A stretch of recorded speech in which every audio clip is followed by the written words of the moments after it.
শতাধিক পণ্য ও সেবার উপর মূল্য সংযোজন কর ও সম্পূরক শুল্ক বাড়িয়েছে সরকার। উচ্চ মূল্যের বাজারে হিমশিম অবস্থার মধ্যে জীবনযাত্রার ব্যয় আরও বাড়ার শঙ্কায় সাধারণ মানুষ।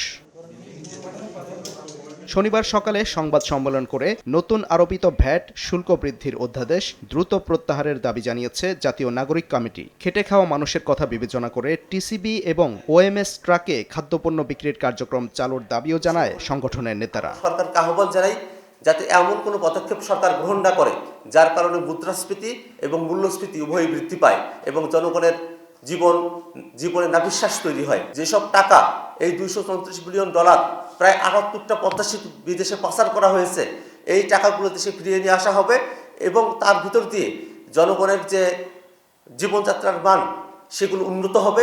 কোটি কোটি মানুষের ভালোবাসায় ফ্রিজ, টিভি এবং এসিতে দেশের 1 নম্বর ব্র্যান্ড ওয়ালটন।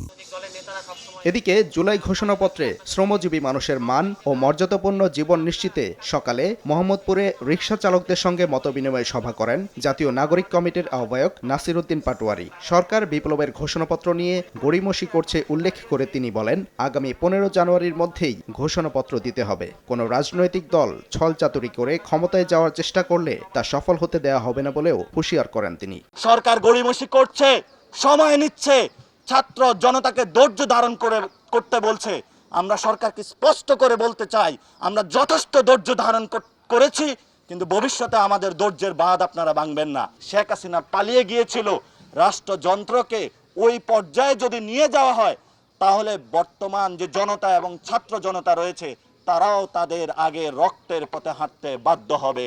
যেসব রাজনৈতিক দল চাঁদাবাজির সঙ্গে যুক্ত তা বন্ধে সরকারকে অবিলম্বে ব্যবস্থা নিতে হবে বলেও জানান জাতীয় নাগরিক কমিটির আহ্বায়ক। সাদিকুর রহমান, সময় সংবাদ, ঢাকা।